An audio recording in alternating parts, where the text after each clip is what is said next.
नमस्कार दोस्तों, हमारे चैनल कानून की नजर में आपका एक बार फिर से बहुत बहुत स्वागत है। दोस्तों आज हम डोमेस्टिक वायलेंस के बारे में बात करेंगे। दोस्तों, डोमेस्टिक वायलेंस क्या होता है, डोमेस्टिक वायलेंस की घटना क्या होती है और डोमेस्टिक वायलेंस का केस किसके द्वारा दाखिल किया जा सकता है और मजिस्ट्रेट की न्यायालय डोमेस्टिक वायलेंस में किस तरीके के आदेश पारित कर सकती है। तो दोस्तों आज की इस वीडियो में इन सारी बातों के बारे में हम बातचीत करने जा रहे हैं। तो बहुत महत्वपूर्ण जानकारी है। अगर आपका कोई मैट्रिमोनियल डिस्प्यूट चल रहा है अपनी वाइफ के साथ या हस्बैंड के साथ, तो ये जानकारी आपके बहुत काम आएगी। अगर आप एडवोकेट हैं या आप लॉ स्टूडेंट हैं, किसी जुडिशरी की एग्जाम की प्रिपरेशन कर रहे हैं, तो भी ये वीडियो आपको देखना चाहिए। तो साथियों जुड़े रहें आखिरी तक हमारे चैनल में और देखते हैं इस वीडियो में क्या होता है। तो सबसे पहले हम बात करते हैं कि डोमेस्टिक वायलेंस का केस किसके द्वारा दाखिल किया जा सकता है और कहां पे दाखिल किया जा सकता है। डोमेस्टिक वायलेंस एक्ट में सेक्शन 2A में एग्रीव्ड पर्सन को डिफाइन किया गया है कि वो कौन सा व्यक्ति होगा जो कि एग्रीव्ड होगा। कि जब हम एग्रीव्ड पर डिफिनेशन को देखते हैं सेक्शन 2A में, तो डोमेस्टिक वायलेंस एक्ट में तो ये निकल के आता है कि कोई भी महिला जो कि किसी व्यक्ति के साथ डोमेस्टिक रिलेशनशिप में रह रही है और वो ऐसा आरोप लगाती है कि उस व्यक्ति ने उसके साथ हिंसा कारित की है, यानी एग्रीव्ड पर्सन अगर कोई होगा तो वह वुमेन होगी, वह महिला होगी। तो सीधी सी बात है कि कोई पुरुष डोमेस्टिक वायलेंस का केस दाखिल नहीं कर सकता। कौन कर सकता है? महिला कर सकती है, क्योंकि एक्ट में डिफाइन किया गया है कि एग्रीव्ड पर्सन एक महिला होगी। अब दूसरी बात ये देखते हैं कि डोमेस्टिक रिलेशनशिप क्या होती है, क्योंकि सेक्शन 2A में कहा गया है कि वो महिला जो डोमेस्टिक रिलेशनशिप में रह रही हो, डोमेस्टिक रिलेशनशिप में 2A में डिफाइन किया गया है। सेक्शन 2A में कहा गया है कि कोई महिला किसी व्यक्ति के साथ में, चाहे शादी के रिलेशन में या शादी जैसे रिलेशन में रह रही है, या परिवार के एक सदस्य के रूप में रह रही है, या किसी समय पे रह चुकी है, एक any point of time limit together, किसी समय पे साथ साथ रह चुके हैं, तो यह होती है डोमेस्टिक रिलेशनशिप। तो मैं समझता हूं कि आपको यहां तक समझ में आ गई होगी बात। तो कोई ऐसी महिला जो किसी व्यक्ति के साथ शादी के रिलेशन में रह रही है या शादी जैसे रिलेशन में रह रही है, तो आप समझ जाइए कि लिविंग में रहने वाली महिला भी डोमेस्टिक वायलेंस दाखिल कर सकती है। अगर कोई व्यक्ति अपनी गर्लफ्रेंड के साथ रह रहा है, इस तरीके के रिलेशन में रह रहा है एक ही छत के नीचे, तो भी डोमेस्टिक वायलेंस का केस दाखिल कर सकती है। घर में रहने वाली जो महिलाएं होती हैं, चाहे वो माँ हो चाहे वो सिस्टर हो, ये सारी महिलाएं भी डोमेस्टिक वायलेंस का मुकदमा दाखिल कर सकती हैं, क्योंकि ये भी कहा गया है कि फैमिली ज्वाइंट मेंबर्स जो होते हैं उनमें से जो एग्रीव्ड पर्सन, जो व्यथित महिला है, वो डोमेस्टिक वायलेंस का केस दाखिल कर सकती है, चाहे साथ में रह रही हो चाहे किसी समय रह चुकी हो। तो ये चीज के लिए क्लियर हो गई कौन दाखिल कर सकता है। अब हम देखते हैं कि कौन सी घटनाएं हैं जो डोमेस्टिक वायलेंस के तहत मानी जाती है। दोस्तों अब हम देख लेते हैं कि घरेलू हिंसा अपराध के तहत वो कौन सी घटनाएं हैं जो कवर होती हैं, वो कौन से काम हैं जो डोमेस्टिक वायलेंस के अंतर्गत आते हैं। तो जो कानून है protection of women from domestic violence, ये इसके सेक्शन 3 में डोमेस्टिक वायलेंस को डिफाइन किया गया है, परिभाषा दी गई है कि मैं बहुत ब्रीफ में, बहुत आसान शब्दों में आपको बता दूं। सेक्शन 3 की जब एक्सप्लेनेशन को देखते हैं तो चीजें क्लियर हो जाती हैं। 4 पार्ट्स में एक्सप्लेनेशन को डिफाइन किया गया है। सबसे पहला पार्ट फिजिकल अब्यूज, शारीरिक हिंसा, किसी भी तरीके की धक्का मुक्की, मारपीट, शारीरिक क्षति, शारीरिक पीड़ा, यह फिजिकल अब्यूज के तहत आता है। दूसरी सेक्सुअल अब्यूज, लैंगिक हिंसा, अगर सेक्सुअली किसी के साथ असॉल्ट किया गया है, किसी ऐसी महिला के साथ जो डोमेस्टिक रिलेशनशिप में रह रही है, तो ये सेक्सुअल अब्यूज के तहत आएगा। तीसरा verbal abusement to the first time in the India, emotional tortures को भी इंक्लूड किया गया है, यानी वर्बल और इमोशनल अब्यूज, किसी को तिरस्कार करना, उपहास उड़ाना, मजाक उड़ाना, अपमान करना, या लड़का पैदा नहीं हो रहा इस तरीके का ताना देना, बॉडी शेम करना, किसी भी तरीके का रंग रूप या बॉडी के फिगर को लेकर के टॉन्ट पॉइंट करना, ये सारी चीजें वर्बल और इमोशनल अब्यूज के हिंसा मानी जाएगी।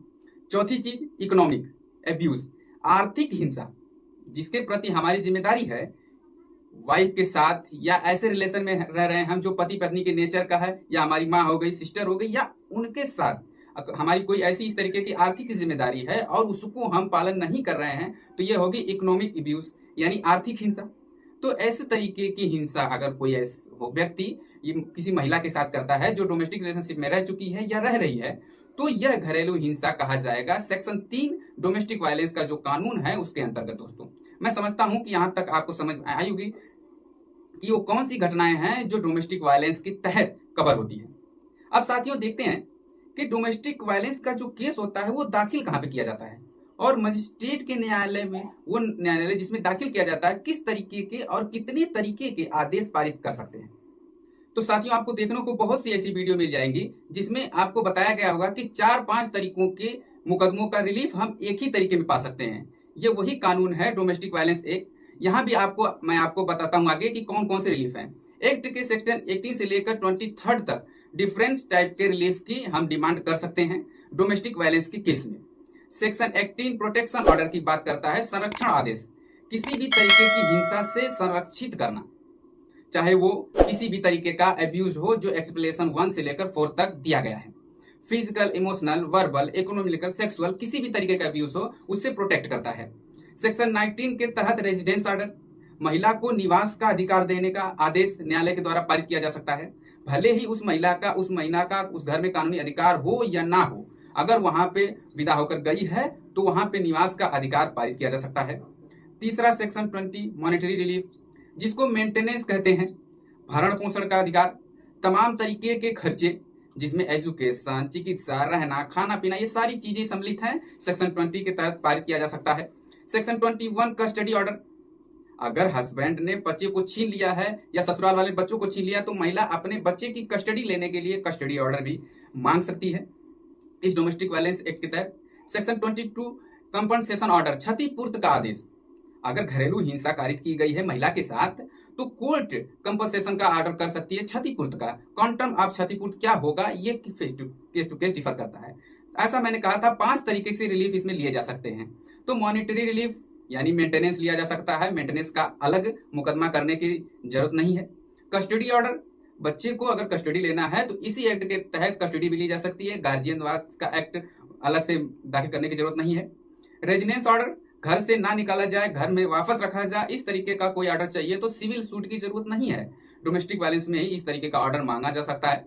और अभी मैं आगे बताऊंगा कि 498A का चार्ज भी कोर्ट इसी डोमेस्टिक वायलेंस के केस में बना सकती है। तो इतने तरीके के आदेश पारित किए जा सकते हैं। साथियों 723 ये कहता है कि during the pendency of the complaint, परिवाद के चलने के दौरान कोई भी इंटरिम ऑर्डर कोर्ट पारित कर सकती है। सेक्शन 18 से लेकर सेक्शन 22 तक किसी भी तरीके का इंटरिम ऑर्डर कोर्ट जिस तरीके का कोर्ट पारित कर सकती है। दोस्तों अब देखते हैं कि जुरिडिक्शन कहाँ पे केस दाखिल किया जा सकता है, किसकी कोर्ट में दाखिल किया जा सकता है, और फिर हम देखेंगे कि इन ऑर्डर का पालन ना करने पर कॉन्स्टिट्यूशन रिजल्ट क्या होता है, पनिशमेंट क्या मिलता है। दोस्तों तो देखते हैं दोस्तों क्या होता है। तो साथियों प्रोटेक्शन ऑफ ह्यूमन एक्ट 27 में जुरिडिक्शन की बात की गई है। क्षेत्राधिकार, किस न्यायालय को क्षेत्राधिकार होगा। 3 बातें हैं, जहां पर एग्रीड पर्सन व्यक्तित्व महिला टेम्परेरी आप परमानेंटली रह रही है, कहीं भी टेम्परेरी रह रही है तो भी वहां के स्थानीय न्यायालय में, मजिस्ट्रेट के न्यायालय में मुकदमा दाखिल कर सकती है। आप समझ लीजिए पुलिस स्टेशन वाइज जो मजिस्ट्रेट की पोस्ट होती है वहां पे मुकदमा दाखिल किया जा सकता है। दूसरा, जहां पर जिसके खिलाफ हम दाखिल करने जा रहे हैं या कोई महिला दाखिल करने जा रही है वो व्यक्ति जहां रहता है या अपना बिजनेस कैरी ऑन कर रहा है तो वहां पर दाखिल किया जा सकता है, या जहां पर हिंसा हुई है, कॉज ऑफ एक्शन अराइज हुआ है, वहां पर दाखिल किया जा सकता है। अब आती है पनिशमेंट की बात। किसी भी तरीके का कोई प्रोटेक्शन ऑर्डर इसमें पास किया जाए, मजिस्ट्रेट द्वारा ऑर्डर किया गया है, उस प्रोटेक्शन ऑर्डर को यदि नहीं माना जाता है, ब्रीच कर दिया जाता है, तो सेक्शन 31 के तहत पनिशमेंट होता है, पेनल्टी होती है, जिसमें 1 वर्ष की सजा और फाइन का प्रोविजन किया गया है। इसी सेक्शन के 31 में कहा गया है कि जो अपराध होगा 31 का, यह कॉग्निजेबल होगा, नॉन बेलेबल होगा। इस मामले में मजिस्ट्रेट ट्रायल करेगा और जब चार्ज फ्रेम करेगा तो at the time of framing of the charge 498A IPC और 3/4 DP एक्ट का चार्ज भी फ्रेम कर सकती है न्यायालय। दोस्तों तो साथियों 498A का अलग से FIR और केस करने की जरूरत नहीं है, डोमेस्टिक वायलेंस एक्ट के केस में ही 498A का भी चार्ज फ्रेम किया जा सकता है। दोस्तों तो इसको आप कह सकते हैं कि 4A1 एक ही केस में 4 तरीके या 5 तरीके के रिलीफ हो जाती है। दोस्तों तो ये थी डोमेस्टिक वायलेंस एक्ट के संबंध में कुछ महत्वपूर्ण जानकारियां। तो मैं समझता हूं आपको ये जानकारियां जरूर काम आएंगी। जानकारी कैसी लगी कमेंट करके बताएं दोस्तों। थैंक्स फॉर वॉचिंग दोस्तों, हमारे चैनल को जरूर सब्सक्राइब करें दोस्तों।